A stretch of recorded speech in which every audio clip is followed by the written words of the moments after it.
네, 어제 하루 신규 확진자와 위중증 환자 수가 또 최고치를 보였습니다.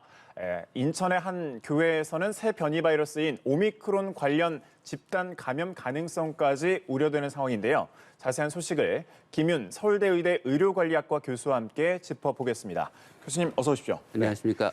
네, 신규 확진자 수가 연일 5천 명대를 기록하면서 좀처럼 줄지 않고 있는데 오늘 또 발표된 게 5,352명, 위중증 환자 수가 752명, 사망자는 70명입니다. 모두 네. 최다를 기록하고 있는데 특히 위중증 환자 수가 752명이거든요. 이 확산세 추이에 대해서는 좀 어떻게 진단하시는지요? 예, 단계적 일상 회복으로 전환한 초기에는 그 고령층에서의 돌파 감염과 백신 접종률이 낮거나 백신 접종 대상이 아닌 어린이와 청소년에서의 감염 증가로 주로 확진자가 증가했는데요. 네. 최근 2주간은 이제 단계적 일상 회복의 여파로 20대에서 40대에서의 청장년층에서의 확진자 수 증가가 거기에 덧붙여진 상황입니다. 그래서 이제는 위중증 환자도 많이 생기고 전반적으로 확진자 수도 늘어나는 양상을 보이고 있고 이게 고령층에서의 추가 접종, 부스터샷의 효과가 나타나는 향후 한 2, 3주 정도까지는 위중증 환자의 증가도 계속될 것이고 단계적 일상 회복의 중단 조치를 정부가 시행하긴 했지만 그 효과가 어느 정도일지 아직 정확하게 가늠할 수 없어서 현재와 같은 증가 추세는 당분간 계속될 것으로 보이고 이게 날씨가 본격적으로 추워질지는 12월 중순 이후 그리고 이제 국내에서의 오미크론 지역사회 감염의 전파와 맞물리면 그 12월 말 1월에는 굉장히 우리가 이때까지 보지 못한 숫자의 확진자 수를 보게 될 것 같습니다. 네. 좀 우려되는 상황인데 그 말씀하신 오미크론 확진자 인천의 한 교회에서 또 생기면서 집단 감염의 가능성까지 제기가 됐거든요. 이게 또 문제가 계속해서 좀 연이어서 확산이 되는 건 아닌지 그러니까 N차 감염이라고 하죠. 이런 네. 우려도 있는데 좀 어떻게 보시는지요?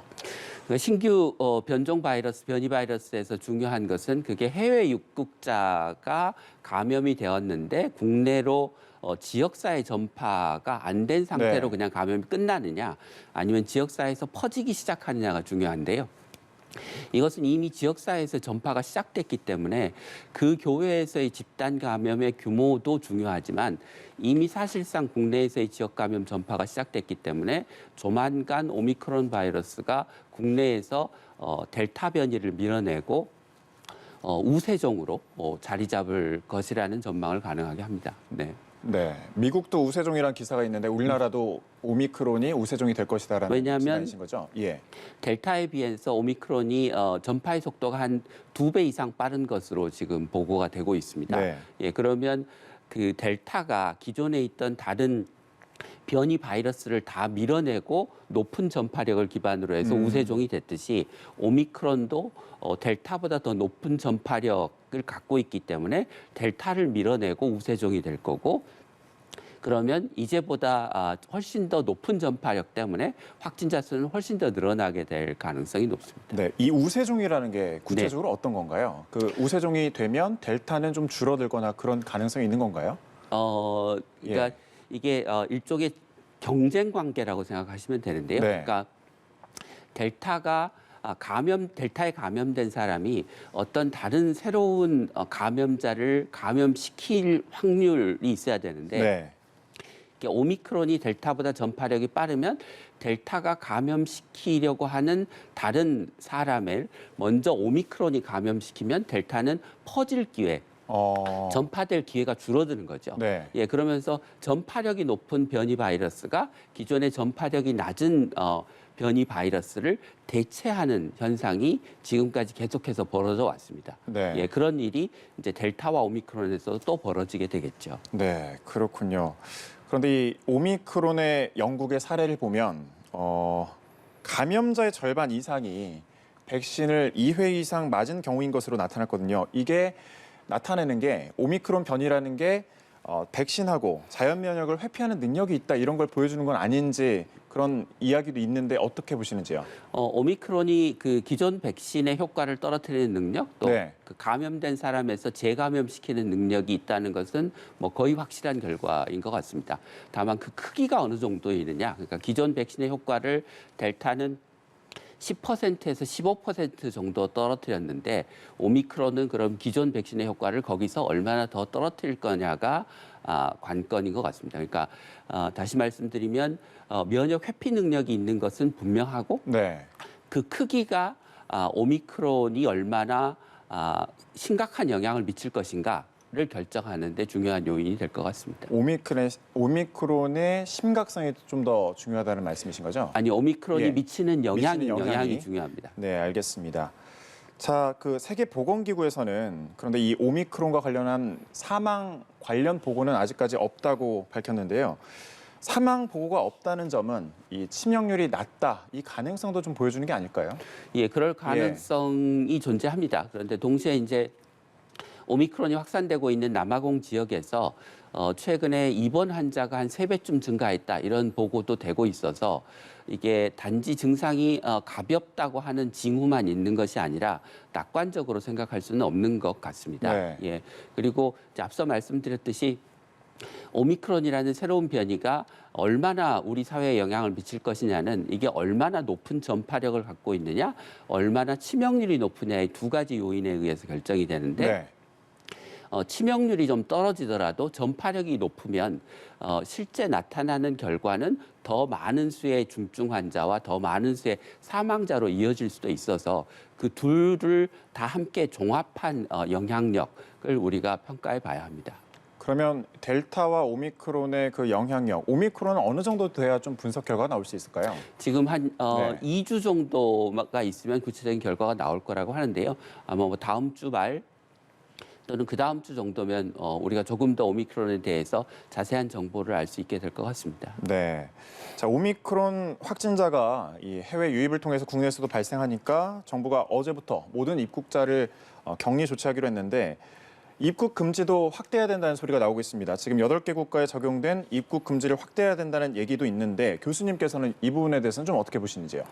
그러니까 이제 오미크론이 확산되는 경로가 하나는 해외에서 유입이고 또 하나는 지역사회에서의 전파인데 이미 지역사회에서 전파가 이루어진 상황에서는 지역사회 전파가 해외 유입보다 훨씬 더 큰 영향력, 그러니까 더 많은 확진자 수를 낳을 것으로 생각이 됩니다. 그래서 해외 유입을 막는 것도 중요하지만 지금은 지역사회에서의 전파를 막기 위한 노력에 더 집중해야 되고, 그러면 보건소의 역학조사를 강화하고 보건소의 역학조사 인력을 늘리고 오미크론 변이를 빨리 찾아낼 수 있는 검사 역량을 늘리고 이런 게 훨씬 더 중요한 일인 것 같습니다. 네.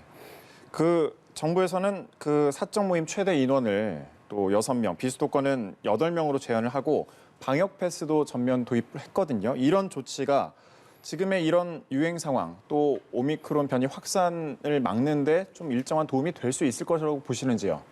네. 도움이 되게는 하겠으나 어느 정도 효과가 있을지는 사실 좀 의문입니다. 그러니까 지금 전체 확진자 중에서 다중이용시설에서 발생하는 감염의 비중은 한 3%밖에 안 되는데요. 네. 그게 3%밖에 안 되는 이유가 그 감염 경로를 아는 확진 케이스가 20%밖에 되지 않고 80%는 감염 경로를 모르거나 정부가 5명 이하의 소규모 집단 감염이라고 해서 감염 경로를 조사하지 않고 있기 때문에 지금 여러 사람이 모여서 생기는 감염이 얼마인지, 식당이나 카페에서 발생하는 감염의 정확한 규모가 얼마인지를 아무도 모르고 있습니다. 그렇기 때문에 이런 정부의 조치가 어느 정도의 확진자 수를 줄이는 효과가 있을지를 사실 정확하게 가늠하기는 쉽지 않습니다. 오미크론이 감염력이 더 높다면 네. 그러면 어떤 방역 역학조사라든지 그런 부분에 있어서 좀 불리한 건 아닐까요? 오미크론의 확산을 막으려면 역학조사, 오미크론 감염이 일어난 경우는 역학조사를 철저하게 해서 접촉자를 광범위하게 격리하는, 더 광범위하게 해야 되나요? 그렇죠. 네. 그래야 오미크론의 확산 속도를 늦출 수 있게 되는 거죠. 그렇기 때문에 오미크론의 빠른 확산 속도를 고려하면 역학조사나 방역을 더 강화해야 되는 것이지 지금 숫자가 많아진다고 해서 역학조사를 포기하거나 느슨하게 하면 오미크론이 확산되는 속도를 전혀 통제할 수 없게 됩니다. 네. 자, 방역 패스도 한번 얘기를 해볼게요. 12세, 18세 청소년도 내년 2월부터 방역 패스 대상에 포함이 돼서 앞으로 백신을 맞지 않으면 뭐 학원이라든지 독서실이라든지 갈 수 없게 되는데 때문에 학부모들의 반발도 일정 부분 거세게 나오고 있습니다. 네. 사실상 이게 접종 의무화가 아니냐는 이런 해석이 나오는데 이런 조치에 대해서 좀 교수님께서는 어떤 입장이신지요? 저는 청소년들이 궁극적으로는 백신을 맞는 게 더 바람직하다고는 생각합니다. 그렇지만 이제 확률적으로는 백신을 맞는 게 이득이긴 하지만 만약에 드물더라도 부작용이 생겨서 치명적인 결과가 생기면 그 개인에게는 심각한 위해가 되는 것이기 때문에 저는 이 결정을 정부가 이렇게 일방적으로 내리지 말고 학부모와 청소년들에게 생각하고 논의할 수 있는 기회를 예를 들면 학교 단위에서 우리 학교는 백신 접종을 어떻게 할까라고 하는 논의 같은 걸 해보고 거기서 좀 합의와 결론을 도출하고 거기에 따라서 학교가 집단적으로 학교 단위로 어떤 결정을 하는 방식 이런 방식이 시도되었으면 좋겠는데 너무 모든 것을 정부가 일방적으로 결정하고 국민들한테는 그 결정에 따르라고 하는 방식이 아마 상당한 이런 반발들을 만들어내는 것 같습니다. 네, 교수님께서는 청소년도 꼭 필요하다고 보시는지요? 네, 필요하다고는 봅니다. 네. 네, 그렇지만 그것을 국가가 강요할 부분은 아니라고 생각합니다. 네, 알겠습니다. 자, 의료계에서는 위중증 환자 급증으로 향후 2, 4주 안에 에크모 수요가 최고조에 이를 것이다. 이 에크모가 인공 심폐기를 말하죠. 네. 이게 부족하면 뭐 수술이라든지 심장 관련된 수술이라든지 이게 어려워질 수 있다는데 어떤 상황인 겁니까? 예, 인공심폐기라고 하는 예. 것은 우리 몸의 폐와 심장의 기능을 대신해주는 기계인데요. 이게 이제 코로나 환자를 위해서도 쓰이지만 뭐 심장 수술 환자나 폐 수술 환자에도 쓰이는 기계입니다. 현재 상황은 우리나라에 전체 한 410대 정도의 에크모 기계가 있는데 네. 그중 3대 중 1대 정도가 지금 코로나 환자 진료를 위해서 쓰이고 있습니다. 전체 그 에크모가 네. 쓰이는 비율이 3대 중 1대입니다. 그러니까 3대 중에 2대 정도는 아직 여유가 있는 상황인데 이제 위중증 환자가 늘어나면 또 그 최근 확진자가 늘어난 숫자가 위중증으로 발전하려면 한 주 또는 2주 후에 그 네. 효과가 나타나기 때문에 아마 조만간 그 에크모를 써야 될 코로나 환자의 숫자가 급격하게 늘어날 가능성은 있습니다. 예, 그래서 당장 부족한 상황은 아니지만 앞으로 늘어날 가능성이 있어서 앞으로는 좀 부족해질 수 있다. 그렇기 때문에 정부가 추가적으로 에크모 장비를 도입하거나 또는 그 연명 회생 가능성이 없는 이제 환자들에서 에크모를 장기간 오래 달고 있는 문제 이런 문제들에서 어떤 그 의학적이고 윤리적인 판단을 할지 그런 지침을 만드는 등의 노력이 필요할 것 같습니다. 네, 특히 지금이 겨울철이잖아요. 이런 네. 동절기 때는 심혈관, 일반 심혈관 질환 환자도 좀 급증한다라고 하는데 네. 이런 상황에 있어서 그럼 좀 더 확보를 해놔야 될 건가요? 아니면 어떻게 해야 될까요? 저는 예. 오미크론 바이러스의 영향력이 어느 정도 될지는 모르지만 전파력이 높은 점을 고려하면 추가 확보 필요성이 있다고 생각합니다. 네, 알겠습니다. 자, 코로나19와 관련된 상황, 오미크론 변이와 관련된 내용을 김윤 서울대 의대 의료관리학과 교수와 함께 짚어봤습니다. 교수님 고맙습니다.